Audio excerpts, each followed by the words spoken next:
we are going to learn how this TCP UDP is working, and what's the mechanism for congestion control, and what is the meaning of this reliability. And additionally, we will talk about fairness between multiple data streams, meaning that the multiple flows. So we will talk all about this transport layer protocol, and I believe you will be interested in designing a next generation transport protocol because it will revolutionize the performance of many different connectivity services, including the streaming and the real-time conferencing like this, and the futuristic telepresence or the neural network service offloading over networks. So all of the network performances are very much related to the transport layer protocol performance, and we will check why it is so important. Okay, the thing I have to share is the physical layer, link layer, all those things are affecting performance a lot. Physical layer is to form the physical channel itself, meaning that if you can somehow design this physical components, like the size of the antenna, the power level, right, of this signal transmission, and they will affect the performance, right? And the link layer protocol, that is to make this like a one hop working properly when multiple users compete each other in this one hop, meaning that one Wi-Fi AP is shared with many of the users, and how to allocate bandwidth between these users is the key to improve the performance of link layer. And then IP layer, right, network layer, that is to find the proper path between source and the destination over the world, right? So it is also related to performance, but it is less affecting the actual performance. Once you find a reasonably good path between source and destination, that's the end of the job of the network layer. On top of that, you're going to learn this transport layer. And then most of the cases, the people feel it is already built upon these physical components, right? So this is now becoming logical path from the source and the destination. As you can see here, this transport to transport layer connection is kind of logical communication path between two devices. Once it is established, it is kind of a software channel that you just try to send bits, then they are going to be delivered to the other side, right? So most of the cases you will feel, how is it related to actual performance of this networking? But the problem here is that because this is a path over multiple hops, it is not easy to estimate what exactly the bandwidth between the source and destination is. That's the most interesting problem to tackle. What is the available bandwidth from the source to the destination? Here, the available means even though the bandwidth is large from source to destination, even after experiencing multiple bottlenecks, even though the bandwidth is large, if I have to share this bandwidth with multiple users, for example, 2 users, 3 users, then the available bandwidth, which is allowed for my flow, is going to change over time, right? So the bandwidth, end-to-end bandwidth itself will fluctuate depending on each of the links condition, and depending on the number of users who are sharing this end-to-end bandwidth, it will be also fluctuating, meaning that the available bandwidth for my flow will fluctuate. meaning that if I don't have a very nice way of probing what is the current bandwidth, then I may push too much to the network, or I may push too less to the network, right? So that is the actual performance related to the application performance, right? If I can push more, then that's good. If I push less, and that's not good for bandwidth, but that may be good for delay, right? Because it will incur less queue size in the middle of the network, right? So all this transport layer performance problems, or all the transport layer performance issues are coming from this uncertainty. What will be this available bandwidth between source and destination? How can I estimate this available bandwidth? That's always the question. If I can make it estimated precisely, timely means at the moment of this change, if I can do that somehow by God's view, right? God view, then it will be a solved problem, right? You can just get the data of estimated bandwidth and send as much as that. Then that's it, right? However, the internet is complex. Even the data center, which is managed by one company, is complex, and the situations change fast. So it is a very difficult problem, and how to estimate this available bandwidth has been the most important question. And then it accompanies a lot of other issues like the fairness between flows and the amount of the computations that you have to pay for sending this data, capabilities of switches. So it's a difficult problem to solve, and we will talk about this one by one through this transport layer lectures. So we are going to send the segments, meaning that the segments means packets here, application data, and then you will deliver that one by one. And the thing that you have to do is how many of those segments should be sent together, and how often I have to send those segments over the network. Those are the questions, right? I was talking that this is all about estimating the available bandwidth. So I'm going to basically control the amount and the interval of this packet transmission. That's my basic control knobs here, right? Okay, so the network layer is to make this logical communication channel by finding a machine over the internet with the IP address. And the transport layer is a communication channel between processes, right? Because you have port number, and this port number is going to demux multiple applications in running in that client or the server. So with this TCP and UDP, you're going to do this, basically the congestion control, flow control, connection setup, right? And the UDP, no frills, meaning that you just send the data with the IP address and port every time specified. And as I said many times, delay guarantee, bandwidth guarantee, these are the most important thing for futuristic services, but those are currently absent in the current the transport layer protocol design. So the multiplexing, demultiplexing is the concept to understand this TCP and UDP properly.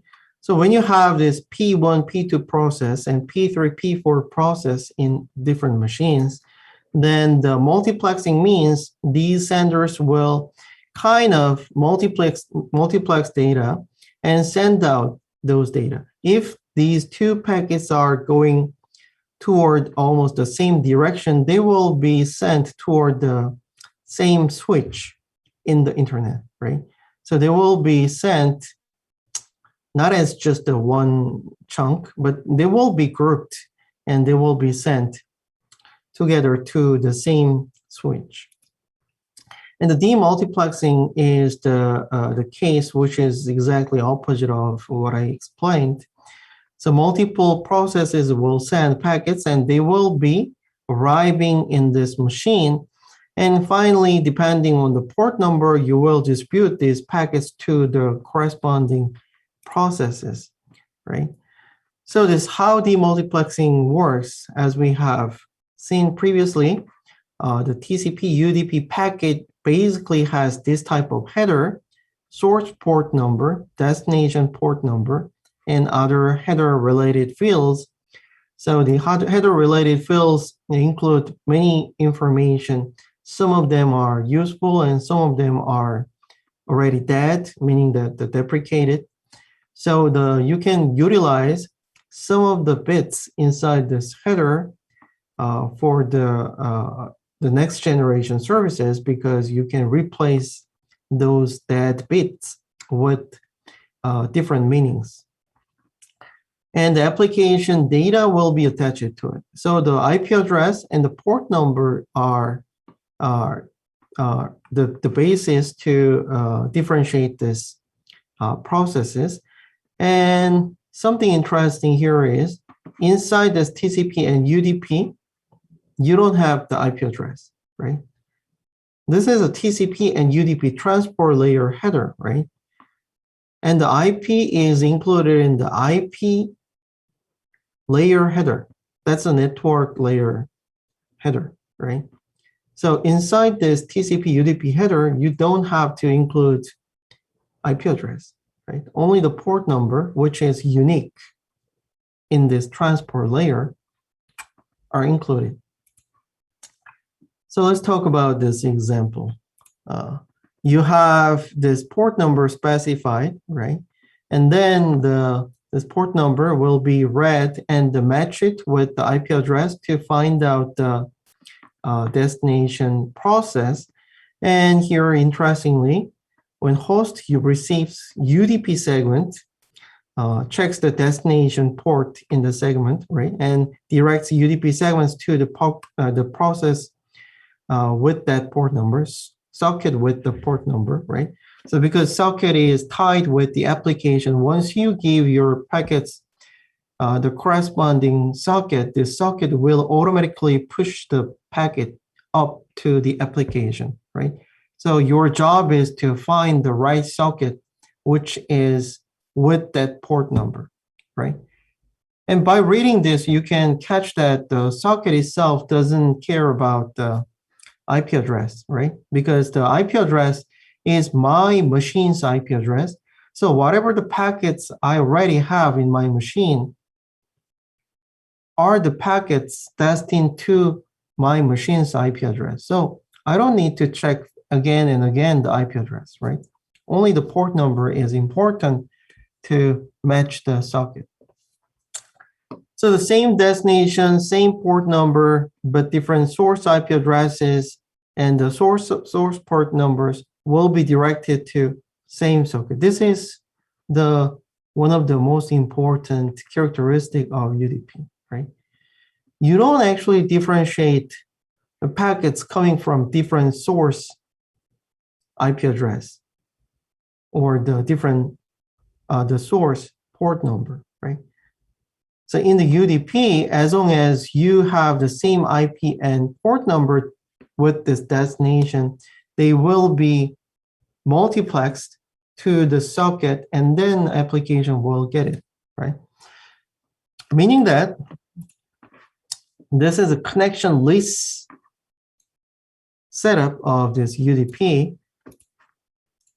So if you have these two machines running P3, P4, and they will send the packets destined to the port number of 6428, and then we'll send out another packet destined to this 9157, and this machine sends this packet toward this 6428, and you can write something here with this question mark.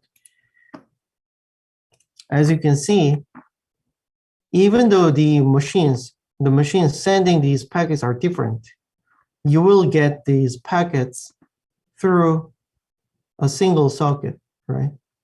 Because you don't differentiate the sender in this UDP.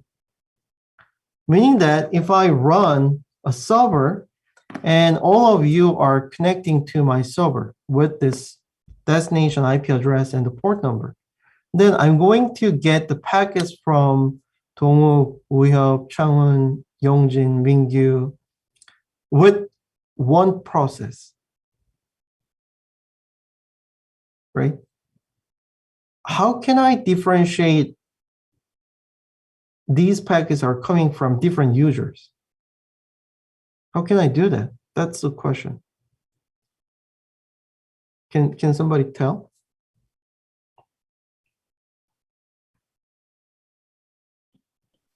But isn't that the job of the network layer, not the transport layer? As you can see here, the UDP cannot differentiate that, meaning that even after this network layer, right, the transport layer is on top of network layer, you couldn't differentiate them, right? So the network layer couldn't help.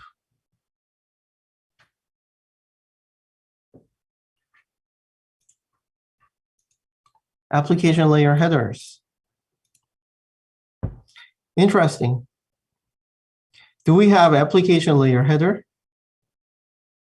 What do you mean by application layer header?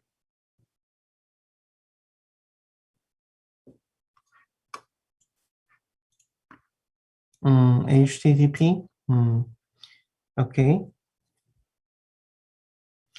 Yeah, so application layer may have some protocols, or they may not use some protocol.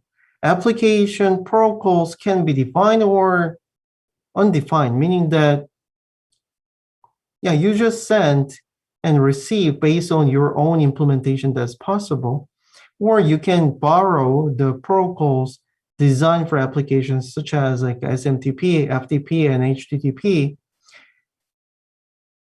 If you anyway borrow that, then you have to implement or add some identity field which will differentiate the users, right? Because UDP cannot do that, you have to somehow implement that kind of differentiating information in the application layer, right? Unlike that, TCP will use as a source port number. Yeah, you can do that, but that will be something related to what Sumin said is something related to the user ID.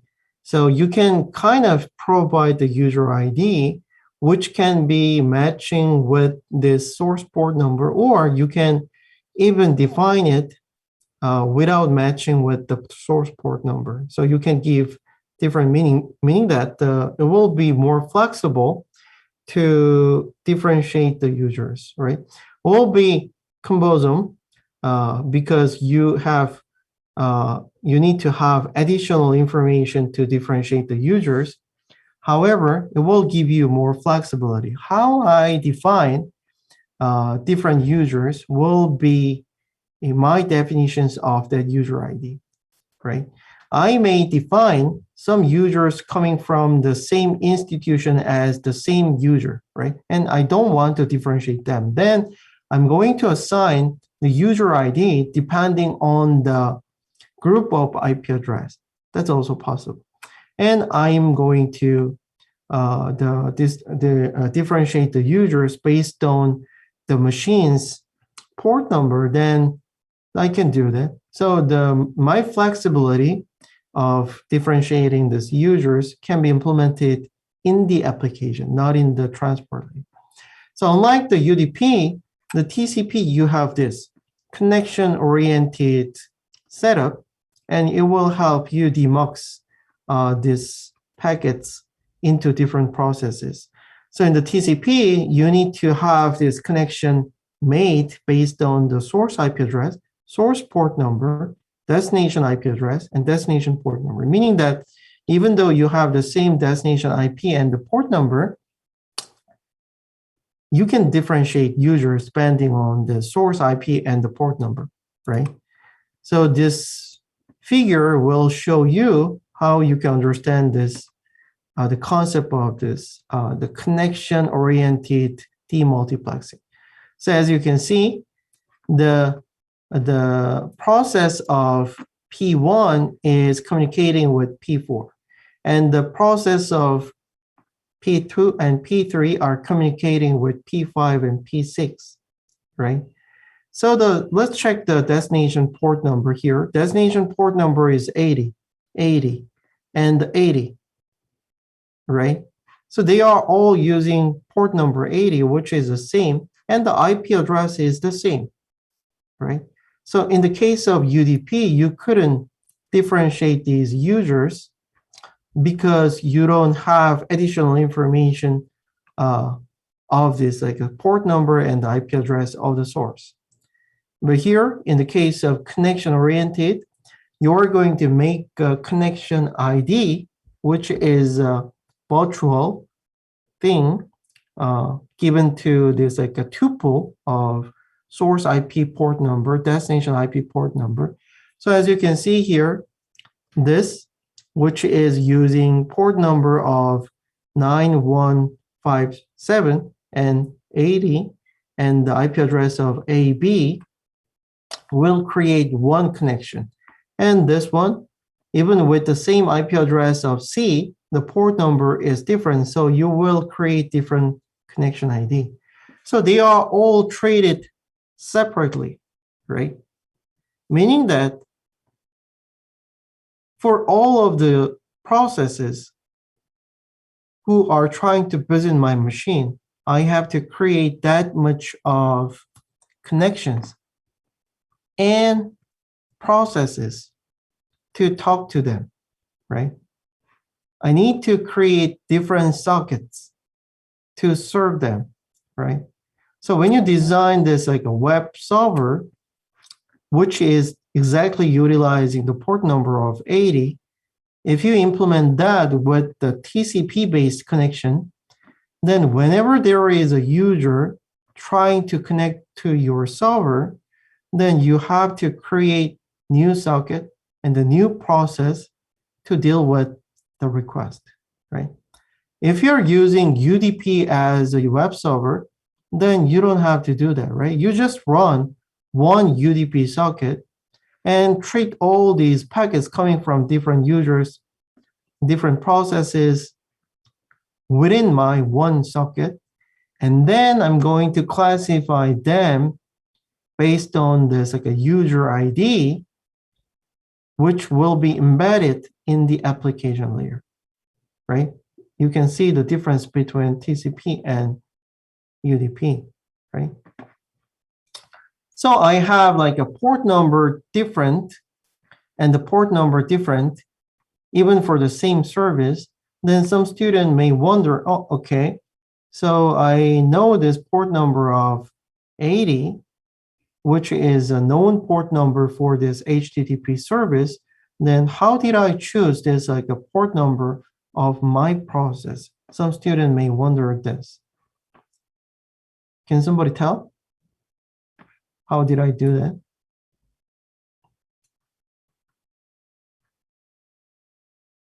Is there a rule for choosing this port number inside my machine?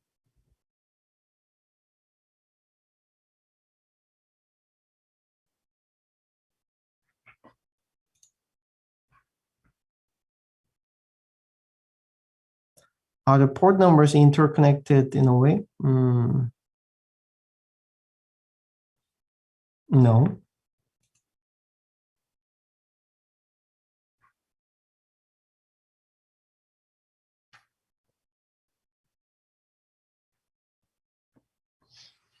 So these port numbers, which are given to this client, right? So the solver's port number should be known. HTTP 80, and the FTP 21, those port numbers are basically available as a table. And if the solver doesn't follow that table, meaning that you have to somehow announce that port number to the users, right? Then the users will specify that port number, for example, 85 to connect to your server, or the 8080 then to connect to your server, right? Now, how is this port number of user decided? That's a question, and no rule. It's just a random, right? Based on my machine's assigned port number, I'm going to check which are occupied. And then I'm also going to check which are known port number. And then I'm going to have a pool of port numbers which are currently available.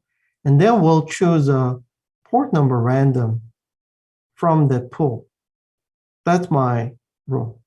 Meaning that I may choose like some number like this, and some number like that, and some number like 23,000, 54,000, because the port number is available from 0 to 65,000, right?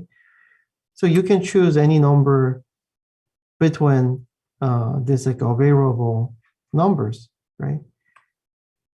Then how can I let the solver know my the new port number chosen randomly in my device? That is the process called handshaking, meaning that I first say hello to the solver, and then solver say, oh, hello to the user. So that kind of like a handshaking process will let the solver know this port number, right? Meaning that the solver cannot say hello to the user's machine, client, right? Because we don't know what that port number will be. That is just random, right? Only when the solver's port number is known to the client, client can say hello to the solver, right? Right.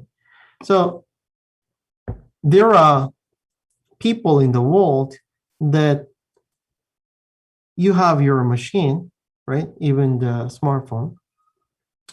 And someone thinks some machine in the internet can send packets to my machine without getting any permission from the user, without letting the solver know my port number in my machine.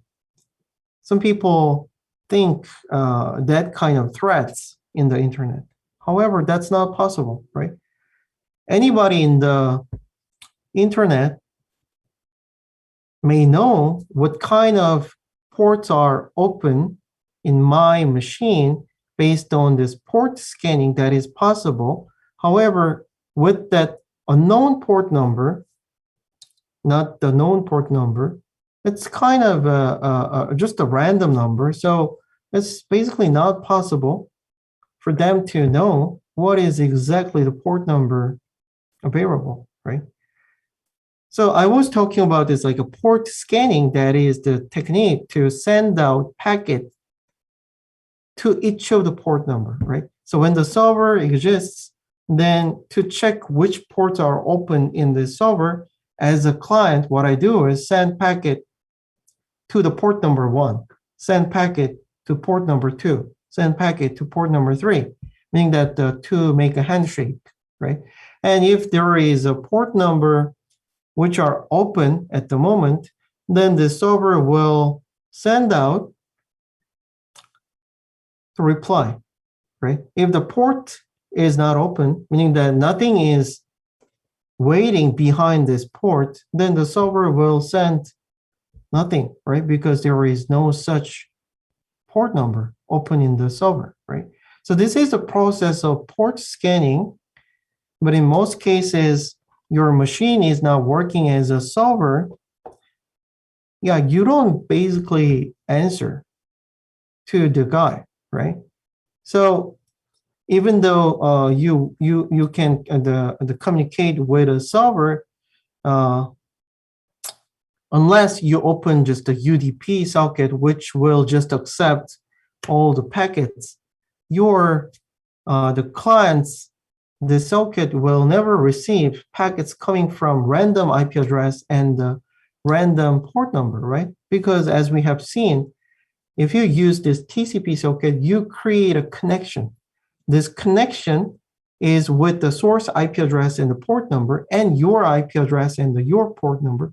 So random guy cannot send any packet to your TCP socket, right? So they cannot even check whether this socket exists or not, right? They cannot know that, right? Right. So you can understand this. If you run your computer as a server somehow to host to like FTP or the web server, then the whole story changes. But if you just use your machine as just a client machine and never serves any of the server features, then you don't have to worry about anything, okay? Okay, so here, to make it the efficient, as we have seen in the previous class, you can design a threaded solver or the thread pool solver so that every time the client tries to make a new connection, then you just pick up one thread and assigns the socket and assigns the process to serve those packets, right? So the UDP, as we have seen, this is connectionless, right? So it's a bit more risky or the riskier to talk to machines over the internet because you don't manage this connection, right? And some student may wonder, the packets come, right? Meaning that this IP address, if the IP address matches, then the machine, my machine, will anyway receive that electronic signal, the voltage of some 3 volts, 0 volt, 3 volt, 0 volt sequence of that. So where can I reject this packet? That's the question. I was talking about this TCP connection, and I was talking about the case that someone is trying to send me a packet, but he doesn't know what exactly the port number and we didn't make a connection, then this packet will be rejected, right? This packet will be dropped, discarded. Where do I drop this packet? That's the question. The electronic signal, if that signal arrives my network interface card, I don't have any ability to reject that, right? As long as the signal is destined to me, I should receive it, right? And there is something more interesting, that is, even though that signal is not destined to me, I have to receive it. Can you understand this? This is the internet, which is connecting machines as a kind of a bus, right? So bus, that is the bus architecture that you can learn from the computer architecture class, right? If you have a switch and the machines are connected to this switch, right? And in your dormitory, you know that your IP address is quite similar with your friend's IP address. That is, one switch is serving those machines, right? And when the switch is sending out the signal, basically, this is a bus. So the other machines will also receive that signal, okay? Then I have to anyway receive the electronic signal in my network interface card. And then I'm going to decode what those like a destination IP address is, or before the IP address checking, I'm going to check what is the MAC address of this packet. Then I will check whether this MAC address is matching with my MAC address, and then I'm going to reject it, right? If the MAC address matches IP address matches, then I'm going to push this packet up and up and up. And then finally, the transport layer will check whether the connection is matching with this packet. And then if it is not matching, you discard the packet in the layer of this transport. What you can feel from this, the example is that the energy of a machine is highly wasted when you do a networking, right? So many of the packets coming and going inside this network will be picked up with my device. And then I'm going to decode the electronic signal and check, right? And if there is a matching packet, pick up to the application layer. And if it is not matching, I discard it. But I already wasted a lot of energy and the computation, right? So this is typically okay for machines connected to a power source. However, this is not okay for the smartphones, wearable devices, right? Every time I do this checking and picking up the electronic signal, I'm wasting the power. I'm wasting the energy, right? So how can I prevent that kind of like a repeated checking of those like electronic signal? That's a big question of designing a low power system, right?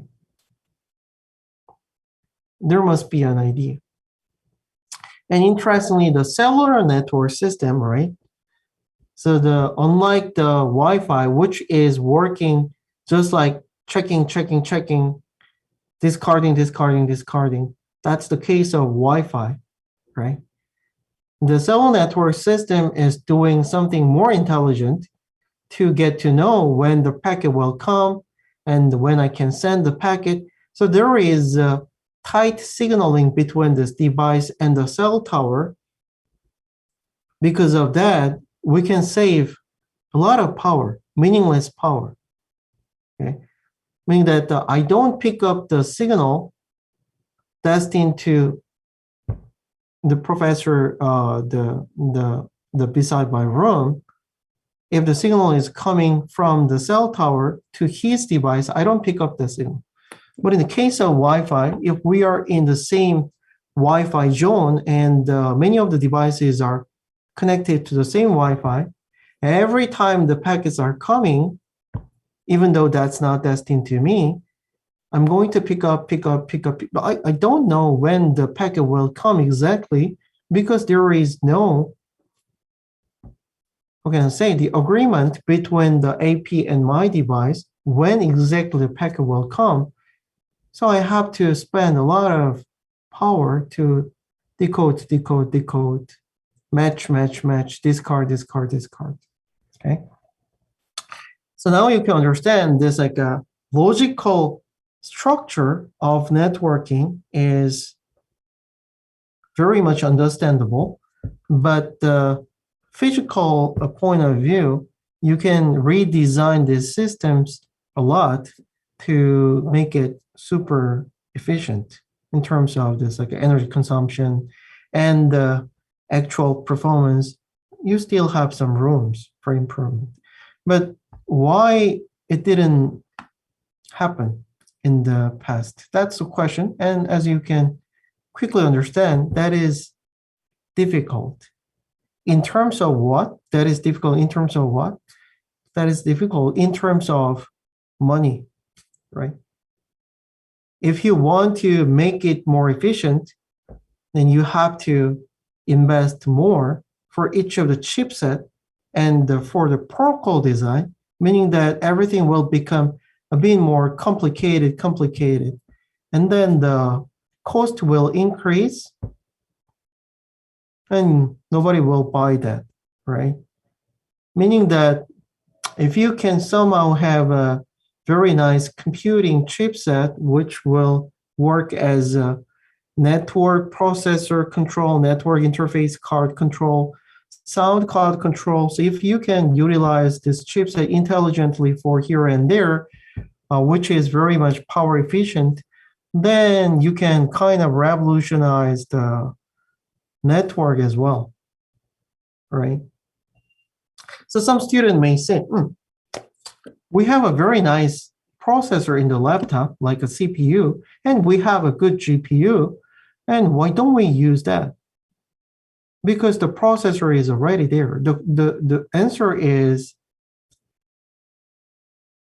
even though you want to ask the processor to compute a very simple thing, then the overhead is a lot. To run the CPU, to run this GPU, the base level power consumption is high, right?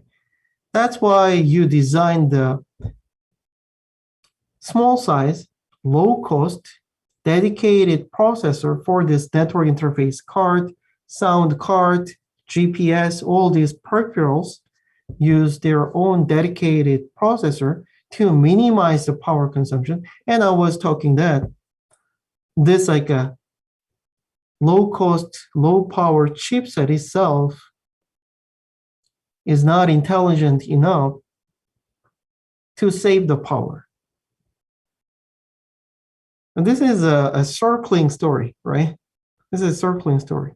My chipset is not powerful enough, so I have to waste some energy, right? If I can make this chipset powerful, then I have to waste some energy because of the overhead for running this processor, right? So the final solution for this is the chipset, which is working very efficient to this like lowest level power consumption, and highly efficient when it just pushes its limit, right? So if there is a processor which can scale this power consumption very flexibly, then this is going to be a revolution, right? And yesterday, the Apple announced the new MacBook Pro. Have you seen that? So they announced the new processor called like a M1 Pro Max, and that kind of processor, which is scaling its power consumption very minimum to the very high level, then that will solve a lot of problems, right? But even the M1 processor is a very heavy processor, so that it cannot be used for general purposes of these like a network or the sound or the graphics, those like a small peripheral things. The M1 itself is too heavy, right? So there must be a separate low cost to low power chipset for handling these jobs. Okay, so the UDP itself has the header of the source port number, destination port number, and of course you have the packet length and the checksum information in the header. And this checksum information is the minimal, the security or the the reliability guarantee that the UDP can have, meaning that if the data arrived and then you check this checksum, and if it doesn't match, then you just discard this packet, right? So we said UDP is not taking care of the reliability, true. So there will be no retransmission, true. So we have basically this checksum to check whether this packet is correct or not. Correct means all the bits are correctly received or not. Okay, so the UDP checksum is to check whether there is a flipped bits or not, right? So some student may wonder, what is the meaning of this flipped bits? That is 1 received as 0 or the 0 received as 1, right? And then, of course, there is a possibility that some bits are not received at all. right? That's also possible. So that's not flipped bits, right? That's missing bits, right? That's why we check this length first, right? If I send like 100 bytes, then you should be able to receive 100 bytes. Then you can check whether this checksum is correct or not, right? If you received 98 bytes, meaning that 2 bytes are missing, then there is no need to check this checksum, right? The length should be matching in the beginning before checking the checksum, right? So this checksum is only possible to check this flipped bits with the guarantee of receiving the correct length of this packet, right? So the sender will add one information in the header so that the receiver can check whether the received bits are correctly received. So what they do is this. They just check the contents of the payload and then list them like this, right? And then make it as a sum, right? So you have the payload of, for example, this is a 16-bit, right? Payload of 80 bits, for example. Then you're going to write it in the 5 rows.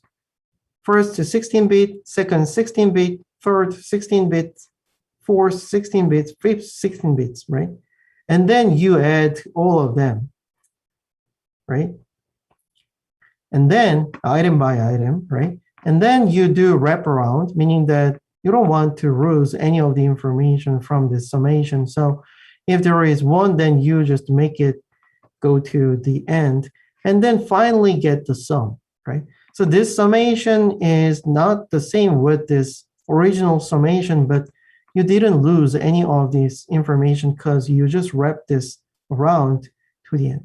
Then this is your checksum, right? So sum is the sum of actual data, and checksum is to check whether the summation is correct. Then you can see that when you add this sum and checksum, then every bit should become 1, right? That's the very simple routine that every receiver does, right? If this checksum is not giving all these bits 1 when just added with this summation, then you can say something is wrong, right? Let's talk about this checksum. Is it a perfect way to check the flip bit errors, or will there be any problem? Can somebody tell?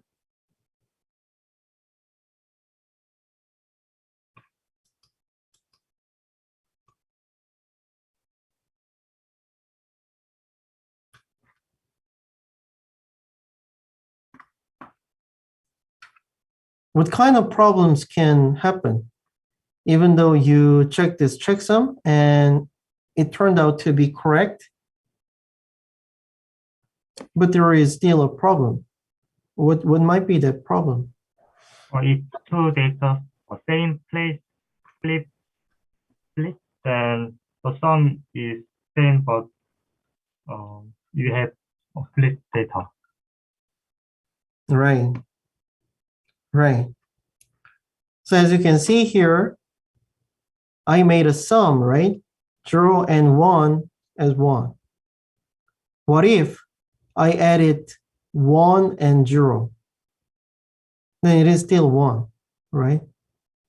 So if there is only one flip somewhere, then that is, you will see a different value in the summation. But if you have like a 2 bits flipped or 4 bits flipped, and somehow the position is aligned, right? If it is 2 bits flip here and here, then it's okay, right? It may be checked by this checksum. However, if this bit is flipped here and here, then you cannot detect that, right? And that's why you made this like a checksum routine. So you may think this checksum is a very silly idea, right? But the people thought about this for a very long time. If you send this like a data, right, and the bits can be flipped somehow by a signal error, meaning that the voltage level can change, right? That's the problem of this bit flipping, right? So you send the signal and the receiver will detect this voltage level differently. That's the situation, right? And the people found that this voltage level change may be continuous. Can you understand that? The bit flipping will be grouped, right? So if you send these bits, then if you see an error in this bit, then there is highly likely that the next bit can be also erroneous, right? Because the circuit has an error or the wireless channel has an error for a duration of time, right? Period of time. So you will experience multiple bit flips grouped together, right? So if you add these bits to get this sum, somehow in this like sequentially, then you will be more confused. But if I wrap these bits like this, right? So I said originally I have 80 bits. I read it in this way as 5 lines, right? Then as you can see, this bit may have errors, this bit may have errors, but it is less likely that this bit and this bit has errors, right? Can you understand this? Because they have the interval, so they will not be erroneous at the same time. That's the magic behind this checksum, right?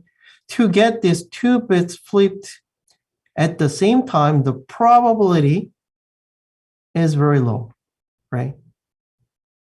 If these bits are flipped all the time, then anyway, this packet will never be received.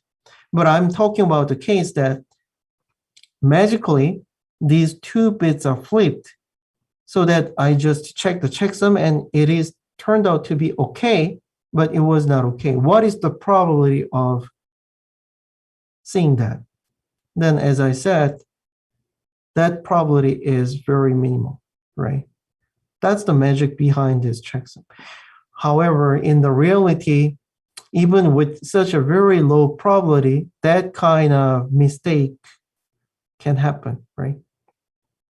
So the case happens when you browse this like internet. Sometime the web page is being loaded and stuck. Have you ever seen that? Can you raise your hand? The web page was being loaded and it's somehow stuck, right? Even the network is still connected, the web page loading has been stuck. That is the case, right? So you somehow received the packet and delivered it to the application, and the application trusted that the packet is correct. However, the packet was not correct. So your application process is decoding the bits to give this variable to be assigned, right? And to display some contents. And you found a problem, exception. Then your program gets stuck, right? If you determine that packet itself is wrong, then you could have asked retransmission of the packets if you're using TCP. Then the application might become slow, but it should be okay, right? Because every packet could be retransmitted and correctly received, and the application just received the correct packet. Then the application shouldn't show you any of such like a strange behavior. However, if the packet is considered correct, but turned out to be wrong, then you will see such like random problems in the application, right? Okay, we talked about this, and let me cover some of the slides in this slide 7. Okay, so we talked about this UDP, and the UDP has a very minimal shield for their bits, right? That's the checksum, right? And if you just consider those bits are wrong, then what you can do in the UDP is basically to discard the packet, right? Even though most of the checksum bits are correct and some bits are wrong, then you just discard the packet, not to make this application confused. However, there is also the possibility that when you deal with the multimedia data, for example, video, sound, then it might be okay to play this like a corrupted video or the corrupted sound because most of the contents will be displayed correctly and some bits are different colored and some sound are differently played, but it's typically okay, right? The document, not okay, because of that 1-bit, 2-bit errors, your document will not be opened up. However, video, sound, this multimedia data, if you have small bits of errors, then it will be anyway played, right? The screen will have some problems, glitches here and there, different colored pixels, but it's just okay, right? So the UDP still has the option not to discard the packet when there is a checksum problem, right? Can you understand this? However, in the TCP, you need to have this. When you send, you should be able to assume that the channel is reliable, perfectly reliable. Okay? However, in reality, perfectly reliable never achieved, right? Even with the high-cost cable, even with the optical fiber, you cannot 100% guarantee the bits are always delivered correctly. So what you have to do is this. To emulate this reliable channel, you somehow design a process which is guaranteeing this bits delivery over this unreliable channel, right? So that's what exactly TCP does as a service, right? So that's the service that TCP provides to the application, right? So we call this type of service as reliable data transfer, RLDT, okay? So how this RLDT should be designed, that's a question, and we will talk about that. So here the the reliable data transfer is a top 10 important networking problems. If you want to check what is the top 10 important network problems, then you can check it with Google. So many people set different problems, but anyway, you will find this reliable data transfer is always included as one problem of that. So how do I do this? So when there is application data, then my RLDT, reliable data transfer service, should somehow send unreliable data transfer over this unreliable channel, and then I have to do some magic between the sender and the receiver, right? So basically, this RLDT send will just call this function to send this application data to this this emulated reliable data transfer protocol, and then UDT send will just send data over this unreliable channel, maybe with the help of checksum. And the RLDT receive and the delivered data will be the corresponding components of these two. So what basically we will do is to design this FSM, the finite state machine. So can you raise your hand? I have learned this the finite state machine from some course, like a digital logic design. Can you raise your? Oh, okay. So most of the students learned this FSM. So we are going to design this FSM, right, to make it reliable, the data transfer reliable. So this RLDT is to define state and some event and actions. Okay, so when you see this like a line, then that is the event causing this state transition and actions taken on this state transition. And if there is a lambda, capital lambda, then that means there is no action followed. Okay. Okay, so LDT1 is the version of reliable data transfer, which is assuming that the channel is reliable, right? What is the meaning of this? Actually, you don't worry about bit errors, and you don't worry about loss of packets, right? So in this LDT 1.0, actually, you don't do anything. This is just a case that you just send anything, then the data is correctly received. So this is just a toy example of LDT, the initial version of LDT, and we will extend this LDT by removing these good assumptions, right?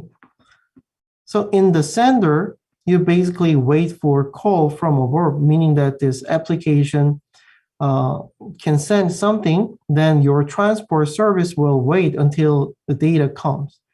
If there is a data coming, right, meaning that the LDT send is called, then what you are going to do is you will make it as a packet and you will send it as a UDT, right? So as I said, this is the event and this is the action, right? So as you can see here, LDT send is the event and make it as a packet and send it out with this UDT send. That's the event caused from that event, right? So LDT receive is the event, and once it is received, then you will extract and deliver data to the upper layer, right? That's the follow-up actions after this event. So LDT2, that's the case when you have channel with bit errors, bit flipping errors. So I was talking that the bits can be missing, right? Bits can be lost and packets can be lost, right? Bit loss and packet loss is different, right? Bit loss means you receive the packet anyway, and then some bits are missing, that bit loss. And the packet loss means you anyway lost this packet, right? That's packet loss. However, you can treat that maybe the same because once packet is received with shorter lengths or even the longer lengths that is possible, then you will just discard the packet in the receiver, right? And that is the packet loss, right? Bit loss will translate to packet loss, right? Anyway, you can check this like a bit errors with this checksum. Then how do humans recover from errors during conversation? Meaning that if you somehow heard what your friend says and you considered, I understood almost all the words, but some words are confusing, then what do? You ask for, say again, right? That's exactly what we do with this FSM. So basically, yeah, LDT2, let me go. Yeah, basically LDT2 will assume that the bits are correctly received or bits are differently received, right? Based on this like a bit flipping.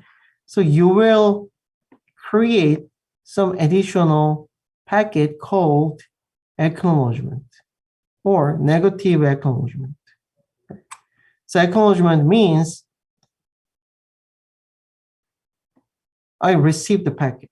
This is for the confirmation. Or the acknowledgement, if you just go for the dictionary, it means this is for the showing your thank you, right? So you can either think this acknowledgement is for the confirmation or to say thank you to the server, right? Anyway, this receiver explicitly tells the server that the packet received correctly. That's the acknowledgement.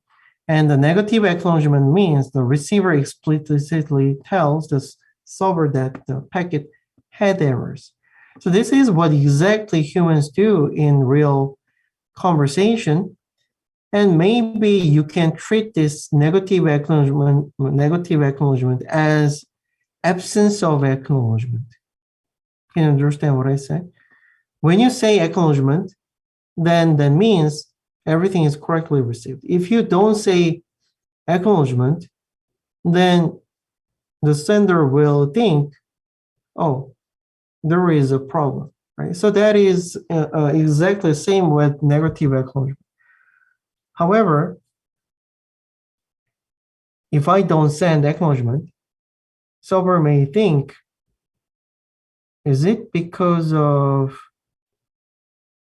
something is not correctly received? Or the guy sent the acknowledgement, but I couldn't receive the acknowledgement. What is the case, right? So there is a confusion between not sending acknowledgement and the negative acknowledgement, right?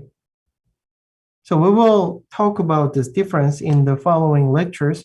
But anyway, if you can guarantee the packet is delivered, only the problem is flipping bits, then it is possible, basically, to emulate this negative acknowledgement without sending this acknowledgement, right? Because some packet will anyway be transmitted. However, even with the case, if some bits flipped are exactly the bits to declare this packet is for the acknowledgement, right? You anyway will communicate with the solver. So some packets can be sent, right? And there must be a way to distinguish whether this is a regular packet and the acknowledgement packet, right? And if somehow the bits are flipped to make some confusion, whether this packet is a regular packet or the acknowledgement packet, then not sending X will not be safe, right? Right. So that's the concerns that must be considered all together when you design this LDT2, right? So the reason why I'm explaining this is based on this like assumption removed one by one, there are things, many things that you have to think carefully not to make this FSM working unexpectedly, right? You have to guarantee this FSM work perfectly in any of the case. So I'm asking you to think what might be the necessary and the sufficient conditions to make it work properly, right? So I will give you some time to read this slide as well as the book so that you can think many related things about this LDT, and you can make some questions in the following lecture, whether this condition was necessary or not, or whether this condition is too complicatedly designed or efficiently designed. You can just discuss those things with me, in the following slide. Okay, let me stop here, and if you have any questions, then you can stay here and or see you in the next class. Professor? Yeah. I have a question about checksum. Okay. So UDP checksum, does it mean that so I calculate checksum and then send checksum with data? Right. So then what happens when actually checksum has flipping bits? Then the checksum with the flipping bit will say something is wrong still, right? So as I said, the checksum can be flipped and the data can be flipped at the same time, and then nothing will be checked correctly, right? So then in that case, the application will be confused. However, as I said, because of the design, the bits which are located at the same position can be flipped together is probabilistically very, very low, right?